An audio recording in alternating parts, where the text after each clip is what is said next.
Hello, it's a beautiful sunny day here, as you can no doubt see. I wanted to talk a little bit about the id, the ego, and the superego in relation to the musician, or the improvising musician in my case.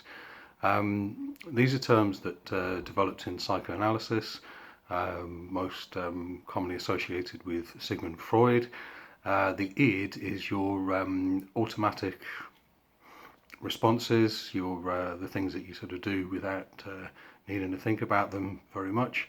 The superego is the critical part of your psyche that tries to keep certain things in check, and the ego is the part of you that mediates between the two. But what's interesting from an improviser's perspective is that because I'm interested in breaking through, breaking new ground, crossing boundaries, transgressing, I guess you would call that, the norms, whatever we consider the norms. Now, the situations that I find very interesting are the ones where I'll do something or somebody else will do something that is considered to be too much, too far. Whether it's, smashing your guitar up or banging a piano, whatever it is, screeching down the microphone, whatever it is that's still to this day considered to be too much of a thing. In one's own psyche, the superego is supposed to keep check of that. And what my question to you is, and what my interest is does the superego actually exist? Which I know is quite a bold question, but in my experience, I find that the critical side of things tends to come after the event. So if I do a performance and I, in inverted commas, go too far, it's only after the event that I'm told about it. And I'm usually told about it in a very polarized kind of way, which is very interesting to me.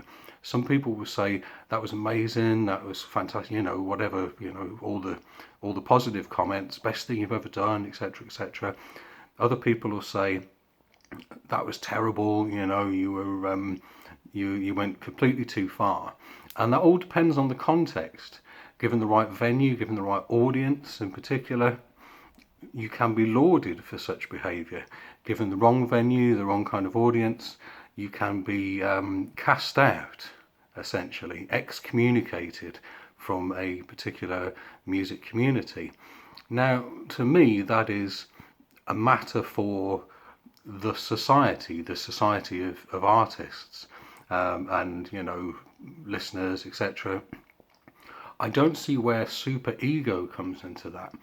When I'm on stage and I'm going for the emergence of something new, I don't need a superego to be telling me that's too far, you're going too far there, because that's interrupting and interfering with the creative process.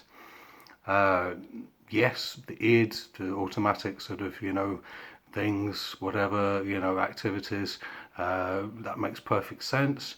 And the ego, this sense of self or whatever, is never too inflated really in the artist, in all fairness.